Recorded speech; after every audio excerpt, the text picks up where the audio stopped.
સનાતન ધર્મમાં કોઈ પણ શુભ કામ શરૂ કરતા પહેલા ભગવાન શ્રી ગણેશજીનું સ્મરણ કરવામાં આવે છે। સૌપ્રથમ ભગવાન શ્રી ગણેશજીનું પૂજન થાય છે। ગણેશજીને પ્રાર્થના કરવામાં આવે છે કે હાથમાં લીધેલું કામ સુમંગલ રૂપે પૂર્ણ થાય। એવા અનેક પર્વો પણ છે જે માત્ર ગણેશજીને સમર્પિત છે। આ પર્વોમાં ભક્તજન ગણપતિ બાપ્પાનું વ્રત રાખે છે અને તેમની પૂજા અર્ચના કરીને સર્વ મંગલની પ્રાર્થના કરે છે। આ જ વ્રતોમાંનું એક છે સંકષ્ટી ચતુર્થી વ્રત। સંકષ્ટી ચતુર્થી દર મહિનાની કૃષ્ણ પક્ષ ચોથના દિવસે આવે છે। પૂર્ણિમા પછીની ચતુર્થીને સંકષ્ટી ચતુર્થી કહેવાય છે અને અમાવસ્યા પછીની ચતુર્થીને વિનાયક ચતુર્થી કહેવાય છે। આ રીતે એક વર્ષમાં સંકષ્ટી ચતુર્થીના લગભગ 12 થી 13 વ્રત હોય છે। માન્યતા છે કે જે પણ આ વ્રત કરે છે સૌપ્રથમ ભગવાન શ્રી ગણેશજી તેના બધા કષ્ટ દૂર કરે છે। તો આજના આ વિડીયોમાં આપણે વાત કરીશું સંકષ્ટી ચતુર્થીની વ્રત કથા અને પૂજા વિધિ વિશે। નમસ્કાર મિત્રો, ગુજરાતી ભક્તિ સંગમમાં આપનું સ્વાગત છે।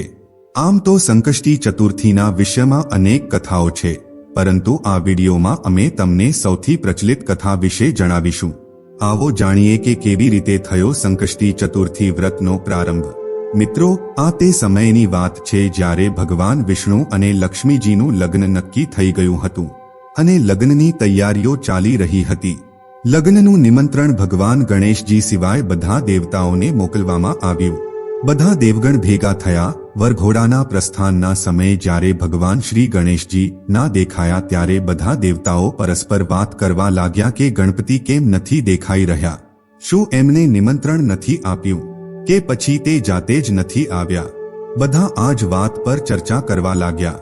થોડા જ સમયમાં આ વાત સમારંભમાં હાજર તમામ લોકો વચ્ચે ફેલાઈ ગઈ। બધા દેવતાઓ આશ્ચર્યચકિત હતા। પછી બધાએ ભગવાન વિષ્ણુને ભગવાન ગણેશજીની ઉપસ્થિતિ ના હોવાનું કારણ પૂછ્યું। ભગવાન વિષ્ણુએ કહ્યું કે અમે ગણેશજીના પિતા મહાદેવ શિવજીને નિમંત્રણ મોકલ્યું હતું। એક જ પરિવારના છે। ગણપતિ આવવા ઈચ્છતા હોત તો પિતાની સાથે આવી શકતા હતા।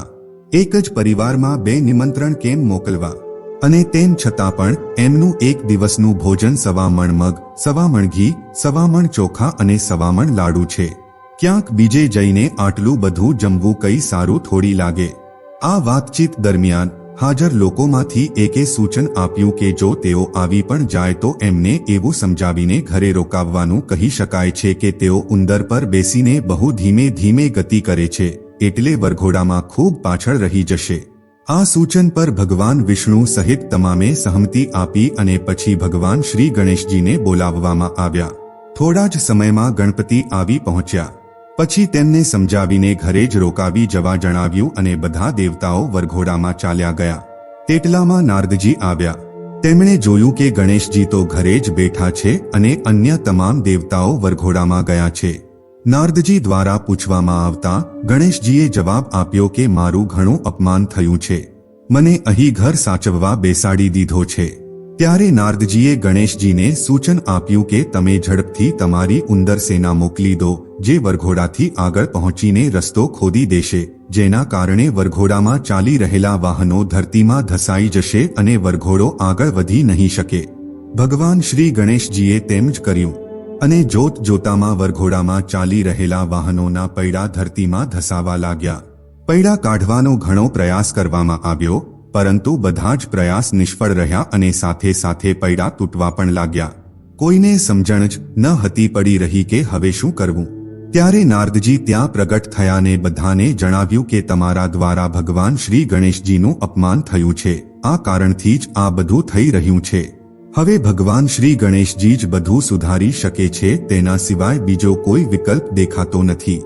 જો મંગલમય રીતે તમામ કાર્યો સંપન્ન કરવા છે તો તેમને મનાવીને અહીં બોલાવવા જોઈએ।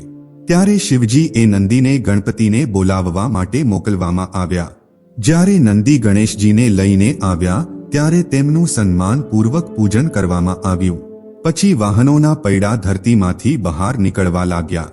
પરંતુ હવે એક બીજી સમસ્યા હતી કે જે પૈડા પહેલા તૂટી ગયા હતા તે કેવી રીતે ઠીક કરી શકાય? ત્યાં જ ખેતરમાં એક મજૂર કામ કરી રહ્યો હતો। તેને બોલાવીને પૂછવામાં આવ્યું કે તે આ સુધારી શકે છે કે નહીં। તેણે કહ્યું હા, તે આ કામ કરી શકે છે। ત્યારે તેણે ગણેશજીનું નામ લઈને પૈડા ઠીક કરવાનું શરૂ કર્યું। બધા રથોના પૈડા ઠીક કર્યા પછી તેણે બધાને કહ્યું, તમે સૌએ સૌપ્રથમ ગણેશજીનું પૂજન નહીં કર્યું હોય, આ કારણે જ આ સમસ્યા થઈ છે. આ જગતમાં તો સૌ ગણપતિનું નામ લઈને જ કાર્ય આરંભ કરે છે. તમે તો પણ દેવતા છો, તમે તેમને કેમ કરી ભૂલી ગયા? હવે તમે બધા લોકો ગણેશજીની જય બોલીને આગળ વધો, કોઈ સમસ્યા નહીં આવે. ગણેશજી વિઘ્નહર્તા છે, બધા લોકોને વિઘ્નો દૂર કરે છે. ગણેશજીની જય બોલીને વરઘોડો આગળ વધ્યો. શ્રી વિષ્ણુજી અને માતા લક્ષ્મીનું લગ્ન સંપન્ન થયું અને તમામ આનંદપૂર્વક ઘરે પરત ફર્યા.